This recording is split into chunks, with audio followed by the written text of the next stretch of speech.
오늘 또 하나님께서 우리와 함께 하십니다. 아멘. 스가랴 선지자는 바벨론에서 태어났습니다. 제사장 가문에서 태어났는데 젊었을 때 선지자로 택함을 받았습니다. 학개 선지자와 동시대에 선지 사역을 하신 분인데, 학개 선지자는 연세가 많으셨었고 2달 후에 학개 선지자가 성전 건축에 대한 예언을 하고 많은 우리 이스라엘 백성들에게 자, 성전을 건축하자, 이게 하나님의 뜻이다라고 이렇게 사역을 할 때에 같이 사역하신 분 중에 하나입니다. 학개 선지자나 우리 스가랴 선지자 그리고 말라키 선지자는 바벨론 포로에서 귀환해 가지고 사역하신 분들은 이 세 분입니다. 근데 바벨론에서는 태어났지만 실은 537년도 주전 537년도에 포로 귀환이 이루어졌을 때에 그때 예루살렘에 와가지고 사역을 시작하신 분입니다. BC 536년 와가지고 한 1년쯤 있다가 성전 건축이 시작이 됐는데, 성전 건축 시작한 지 얼마 되지 않아서 사마리아인들의 반대로 인해서 성전 건축이 중단이 됩니다. BC 520년까지 16년 동안이나 이렇게 성전 건축이 지연되다가 중단됐다가 우리 학개 선지자 또 우리 스가랴 선지자의 말씀에 힘입어서 그들이 다시 성전을 건축해서 BC 516년에 성전 건축이 완성이 됩니다. 스가랴 선지자는 특별히 많은 환상을 보고 그 환상에 대해서 또 천사에게 물어보면 천사가 또 대답해주고 해서 이 환상에 대한 해석들이 쭉 나오는 그런 모습을 많이 봅니다. 근데 이 환상을 보면서 앞으로 예루살렘이 어떻게 하나님의 뜻이 성취될 것인가, 그것을 주로 예언을 했는데, 그 예언의 핵심은 결국 처음에는 성전 건축을 해야 된다, 회개하고 성전 건축하자, 그래야 하나님의 복을 받을 수 있다, 이런 식으로 시작이 됐지만 결론은 그런 이 은혜를 받는 게 뭐냐, 결국은 예수 그리스도 메시아가 이 땅에 오신다, 그 초림과 재림에 대해서 말씀하시는데, 오늘 짧은 구절이지만 스가랴 9장 9절과 10절은 9절은 초림하시는 예수님에 대한 모습이고 10절은 재림 때의 예수님을 나타내고 있습니다. 그런데 여기 보면 시온에 따라 크게 기뻐할지어다, 예루살렘에 따라 즐거이 부를지어다 라고 얘기를 하는데, 시온이나 예루살렘은 말하자면 예루살렘 성전이 옛날에 있었던 곳이잖아요. 즉 하나님께서 택하신 곳, 이곳에 내가 임재하겠다는 곳, 그런 곳인데 시온의 딸, 예루살렘 딸 다 같은 말이죠. 즉 우리식으로 표현하면 하나님을 믿는 성도들아, 예루살렘에서 예배드리고 사는 사람들아, 시온에 따라 시온성에서 예배드리는 성도들아, 이런 뜻이죠. 그런 그 예루살렘, 하나님께서 임재하시겠다고 택하신 장소에 왜 성전을 빨리 짓지 않냐 이거죠. 근데 그 당시 사람들은 이렇게 공사가 지연되고 여러 가지로 방해 요인이 많다는 것은 하나님의 뜻이 아니지 않느냐, 이렇게 해석을 하는 거죠. 그래서 이런 상황을 보면서 우리는 어떤 생각을 하게 되냐면, 하나님의 뜻을 해석할 때 참 조심해야 된다. 말씀으로 이렇게 비춰서 봐야지, 이런 상황으로 판단하다 보면, 이 상황은 사수이잖아요. 상황으로 판단하다 보면 미스르게 되죠. 이렇게 사마리아인들이 집요하게 반대하고 또 이렇게 왕이 반대하고 해가지고 이게 성전이 16년 동안이나 중단됐다면 이거는 하나님의 뜻이지 않냐, 그러면서 자기들 집 짓는데 바쁜 거예요. 자기 사업하는데. 그런데 학개 선지자나 스가랴 선지자는 하나님의 뜻은 하나님의 성전을 빨리 짓는 게 하나님의 뜻이다, 빨리 회개하고 너희들 집 짓는데 바쁘지 말고 그렇게 해봐야 구멍 뚫린 전대에 계속 돈 벌어봐야 다 새 나간다, 빨리 성전 건축해라, 이런 식으로 자꾸 촉구를 하고 회개를 촉구하고 성전 건축이 하나님의 뜻이다, 그리고 이렇게 하나님의 뜻대로 살다 보면 이제 앞으로 메시아가 오셔서 우리를 다 회복시켜 주신다. 그러므로 크게 기뻐하라 하고 오늘 말씀하고 계십니다. 그런데 우리 성도들아, 여기서 좀 길어서 성도들은 뺐는데 크게 기뻐하라. 성도들은 크게 기뻐해야 됩니다. 왜냐하면 9절에 보면 시온에 따라 크게 기뻐할지어다 예루살렘에 따라 즐거이 부를지어다. 같은 말이 반복이죠. 보라 내 왕이 내게 임하나니. 우리가 기쁘게 살아야 되는 이유가 뭐냐면 우리의 왕, 내 왕이, 너의 왕이 너에게 임한다. 우리의 왕이 우리에게 임하니까 기뻐하라는 것입니다. 그 왕이 어떤 특징이 있느냐? 여기 보면 세 가지 특징이 있죠. 공의로우며 구원을 베풀며 겸손하신 분이다 그렇습니다. 근데 그 중에서 우리에게 가장 깊이 다가오는 것은 하나님이 겸손한 것도 아니고 공의로운 것도 아니고 우리에게 구원을 베풀어 주신 하나님, 예수님. 그게 제일로 우리에게는 말하자면 관심이 있는 내용 중에 하나죠. 뭐 여러 가지 관심이 있죠. 구원 못 받으면 그분이 공의로우신 분, 우리 죄진 사람들은 쩔리죠. 그 다음에 겸손하시다. 아이고, 그런 분이 겸손하게 오시면 우리는 더 몸둘 바를 모르죠. 그러지만 우리에게 구원을 베풀어 주신다. 그 부분에 대해서는 우리가 참 기분이 좋고 위안이 되고 기뻐할 만한 내용이죠.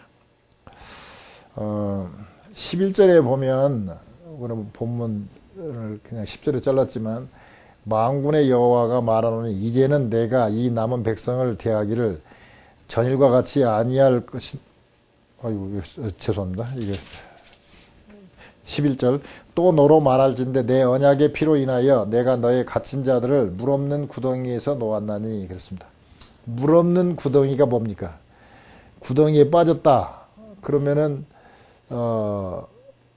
말하자면 요셉이 물 없는 구덩이에 빠뜨려졌잖아요. 물이 없다. 물이 있다면 이제 죽을 수밖에 없죠. 그 뭐 구하기 전에 물에 잠겨서 죽을 수밖에 없는데 물이 없는 구덩이에 놓았다. 이게 너희들이 지금 죄를 져가지고 그러니까 너희들 좀 회개하라고 구덩이에다 넣었는데 죽이려고 된 게 아니라 물이 없는 구덩이에다 넣었다. 그러니까 때가 되면 다시 구원시키겠다 이런 내용이죠. 우리가 이런 걸 보면서 야, 하나님은 구덩이에까지는 놓았지만 그래도 한번 다시 이렇게 내주실 생각을 가지시고 우리에게 그러셨구나 하는 것을 알 수가 있습니다.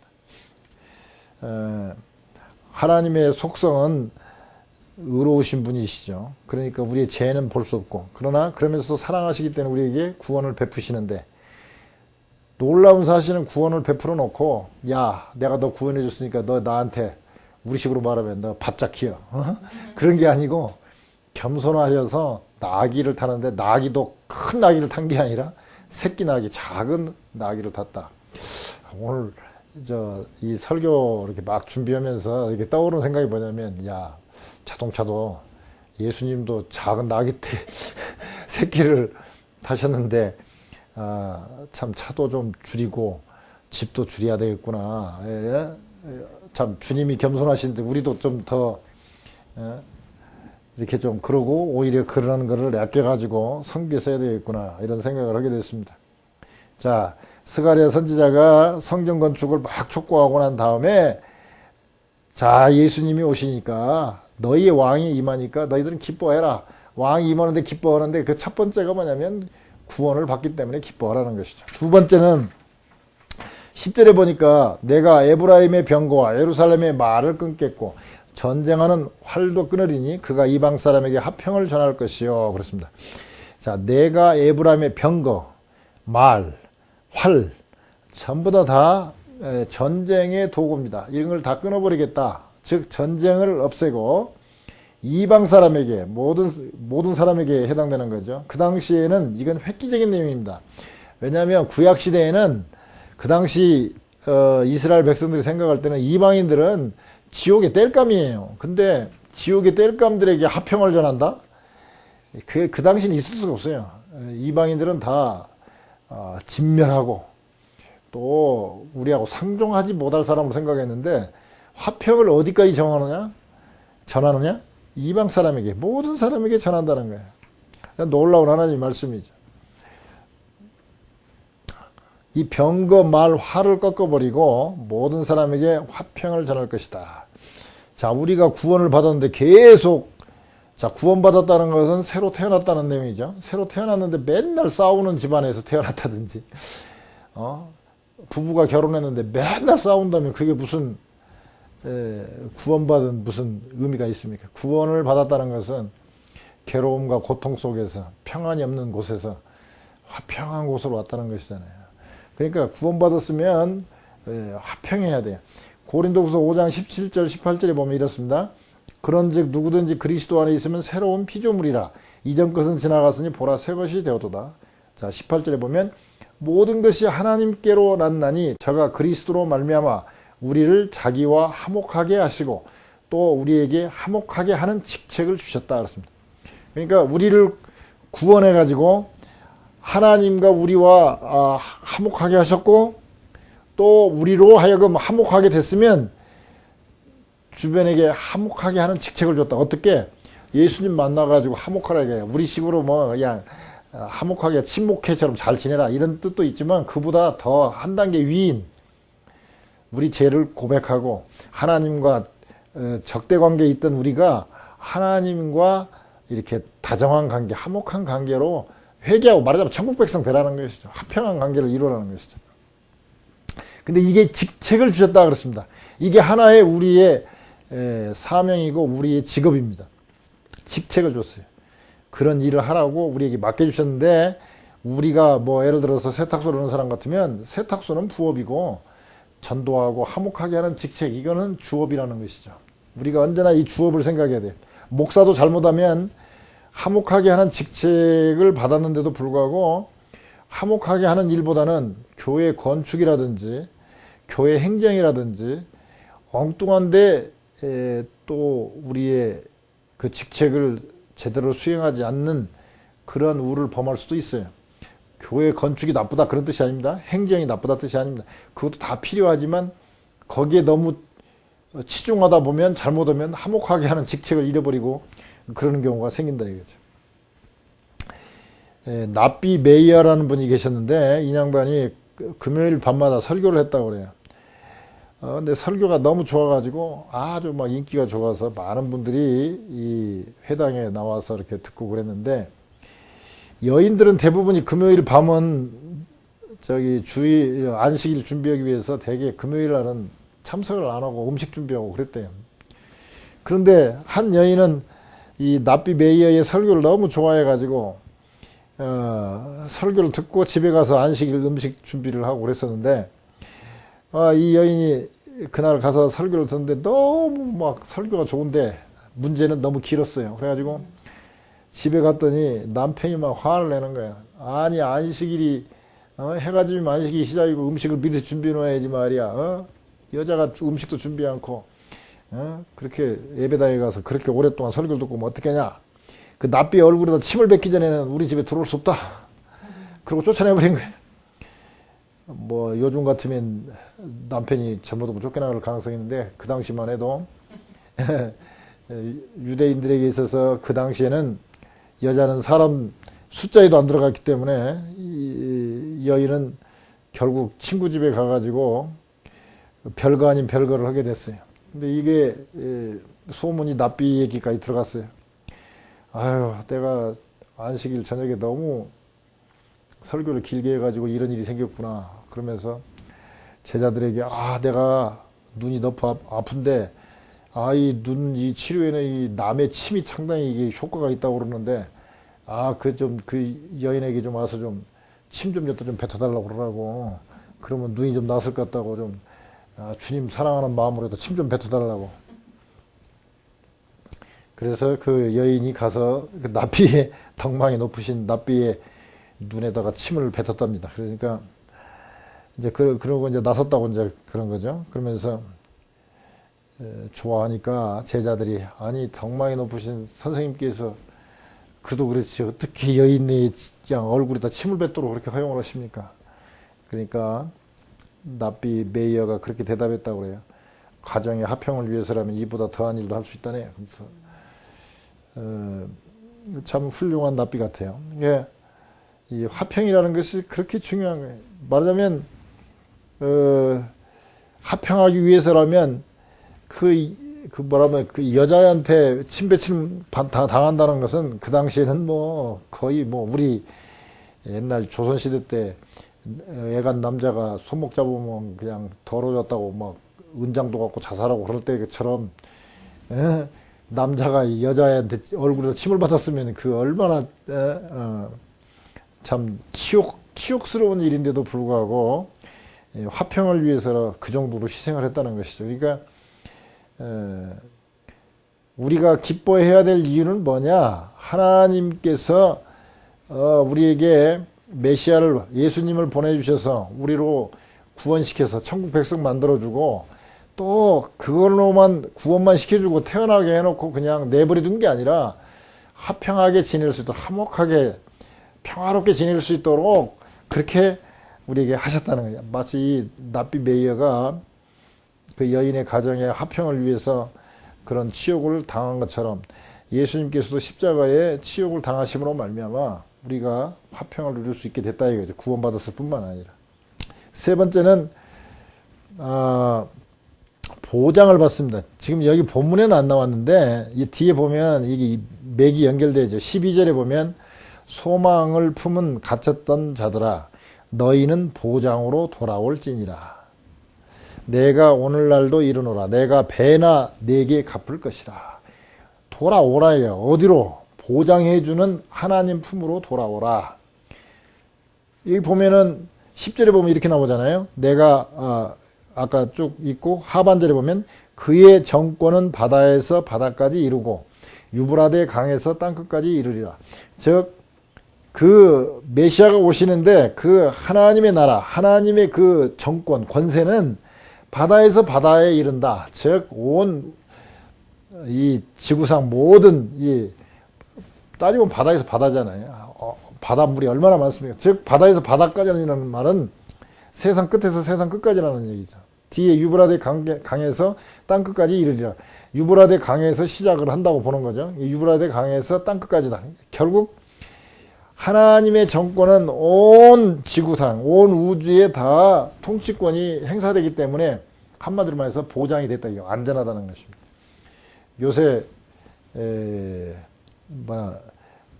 위험 산업이라고 그러죠. 하도 요새 세상이 위험하니까 이런 위험을 보상해주는 그런 사업이 잘 돼요.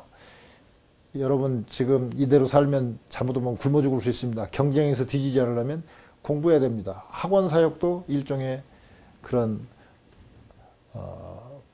말하자면 보장 산업 중에 하나예요. 그 다음에 보험업은 뭐 말할 것도 없고 자동차 사고 나면 당신이 암에 걸리면 암보험, 생명보험 막 해가지고 막 그냥 겁줘가지고 언제 어떤 어려운 일이 당할지 모르니까 차 사고 뭐 이런 것 때문에 이 보장을 해주는 그런 개런티 해주는 그런 사업들이 잘 돼요. 그 학원 사업도 그 중에 하나고 어떤 사람은 이 교회도 하나의 보장 사업 중에 하나라고 보고 있어요. 그냥 말하자면 천국을 자꾸 얘기하면서 천국을 보장받으라. 근데 그 사람들은 믿음이 없이 얘기하는 건데 실제로 가장 보장이 되는 것은 어디냐? 하나님이 통치하는 하늘나라거든요. 인생에서 가장 확실한 것은 불확실하다는 것밖에 없다. 정말 불확실한 세상입니다. 옛날에는 농촌에서 살 때 보면 뭐 오늘도 비슷하고 내일도 비슷하고 뭐 농사 짓고 뭐 변한 게 별로 없어요. 요즘에는 젊은 사람도 교통사고로 죽을 수 있고 암으로 죽을 수 있고 변수가 너무나 많아요. 그래서 지금은 오히려 발전을 했는데도 불구하고 잘 사는데도 불구하고 불안한 마음이 너무 많아요. 옛날보다 더 많아. 그래가지고 자꾸 이 보장에 대한 것. 근데 그 보장을 어디서 받으려고 그러냐면 돈이나 뭐 재력, 하여튼 힘으로 받으려고 그래. 힘으로. 노력해서 쌓아놓으면 우리가 어려운 일을 잘 벗어날 수 있으리라고 생각합니다. 그런데 히브리서 13장 14절에 보면 우리가 여기는 영구한 도성이 없고 오직 장차 올 것을 찾나니 그렇습니다. 여기는 영구한 도성이 없다. 여기는 그렇게 확실하고 보장된 그런 도시는 없다. 그러니까 장차 올, 즉 예수님이 오셔서 말씀해 주시는 저 천국, 하늘나라 빼고는 영구하고 완전한 것이 없다. 보장받는 것이 없다. 그렇습니다. 그래서 우리는 기뻐해야 되는데 왜 기뻐해야 되느냐? 보장해 주시기 때문에 기뻐한다. 아브라함 링컨이 노예 해방시키기 전에 뉴올리언스를 방문했는데 지나가다가 노예 시장을 보고 깜짝 충격을 받습니다. 아니 이렇게 사람을 사고 팔다니. 근데 지나가는 길에 보니까 예쁜 그 흑인 여자 소녀 하나를 경매에 붙이는데 뭐 여기저기서 이제 뭐 가격을 뭐 몇 불이요, 뭐 100불, 200불, 300불 막 올라가는데 아브라함 링컨이 보고 너무 충격을 받아갖고 자기가 막 큰 소리로 막 가격을 올립니다. 결국 1450불에 아브라함이 말하자면 그 소녀를 살 수 있는 권한을 받게 되죠. 근데 이 소녀가 링컨을 보니까 링컨 얼굴이 좀 험악하게 생겼잖아요. 누가 그 뭐 어떤 소녀가 대통령 각하는 너무 여기가 각해졌으니까 수염을 기르면 좋을 것 같다 해갖고 그 조언을 듣고 링컨 대통령이 여기다 수염을 길렀더니 그래도 조금 부드러워졌다고 그러는데 하여튼 이 그 노예 소녀가 자기를 살 사람이 누군가 보니까 아유 그 뭐 키도 빼짝 마르고 날카롭게 생긴 사람이 아이 저 자기를 산다고 그러니까 아이고 8년은 가도 또 저 이상한 젊은이한테 팔려가겠네 이렇게 생각을 했습니다. 그 이제 싫은데 그래도 다음날 이제 어쨌든 가야 되잖아요. 링컨이 소녀가 사는 이제 집 앞에 다음날 오니까 다 준비됐어요. 갈게요. 하면서 막 나오는데 링컨이 아니요. 난 당신과 함께 가기를 원하지 않소. 난 당신을 자유롭게 하기 위해서 어저께 1450불을 주고 당신을 산 거요. 자유를 보장하는 여기 증서가 여기 있어. 그러니까 뭐 그 소녀가 감격을 해갖고 정말 자유로운 거냐고. 여기 너 해방 증서가 있지 않냐. 정말 내 마음대로 선택할 수 있습니까? 그렇다고. 그렇다면 나를 자유롭게 해주신 선생님을 평생 섬기며 살 수 있도록 잘 데려가 주세요. 그렇게 얘기를 했다고요. 우리는 제가 이제 이거 순배우면서 제일로 마음에 걸리는 게 뭐냐? 아니 진정한 자유라면 내 위에 어떤 왕이 있는 게 아니라 내가 왕이 되고 내 마음대로 해야 그게 진짜 자유롭고 기뻐할 일이지. 어떻게 내 위에 왕이 하나 오는데 그 왕이 내 위에 오는데 내가 기뻐할 수 있는가? 이게 제일로 문제였어요. 근데 가만히 생각해 보니까 우선 첫째, 제가 완벽하지 못하다는 거예요. 그 다음에 제가 능력이 없어요. 말하자면 이 험한 세상에 내가 헤쳐갈 능력이 없더라고요. 내가 아무리 자유롭게 산다 그래도 자유롭게 살 수가 없어요. 돈이 없어서 자유에 얽매이고 내가 힘이 없어서 얽매이고 또 병이나 들어봐요. 그러면 이제 또 내 마음대로 안 되고 주위에 뭐 의사 말을 들어야 된다든지 간호원 말해야 된다든지 또는 뭐 어떤 사람 호스피스가 와서 나를 뭐 간호하면 그 사람 말 들을 수밖에 없잖아요. 내 마음대로 어떻게 되지 않으니까. 근데 하나님은 전지전능하시고 또 우리를 구원하실 능력 있는 분인데 또 겸손하시기까지 하시다 이거예요. 말하자면 우리를 구원시켜 놓고 뭐 내가 구원했으니까 뭐 너 나한테 엎드려 절하고 맨날 나한테 감사하다고 맨날 그런 얘기 하라고 강요하시는 분도 아니라는 거예요. 가만히 생각하니까 우리가 뭐 내 마음대로 살겠다고 아무리 선택을 해도 결국은 나는 돈의 종이 될 수도 있고 결국은 권력의 종이 될 수도 있고 결국 사탄의 종이 될 수밖에 없다는 거죠. 그래서 이왕이면 전지전능하시고 겸손하시고 우리를 사랑하시는 하나님을 왕으로 모시는 것이 진정한 기쁨이 아니겠느냐. 우리에게 스가랴 선지자는 얘기합니다. 너는 기뻐하라. 왜? 네 위에 왕이 임하신다. 하나님이 임하시는데 그분은 어떤 분이시기에 우리가 기뻐할 수 있느냐. 첫째는 구원을 베푸시는 분이시다. 우리에게 화평을 누리게 해주시는 분이다. 우리에게 확실한 보장을 해주시는 분이다. 완전한 보장을 해주시는 분이다. 그렇기 때문에 우리는 크게 기뻐할 수 있다는 것이죠. 그러한 큰 기쁨이 임하는 저와 우리 사모님 되시길 주님의 이름으로 축원드립니다.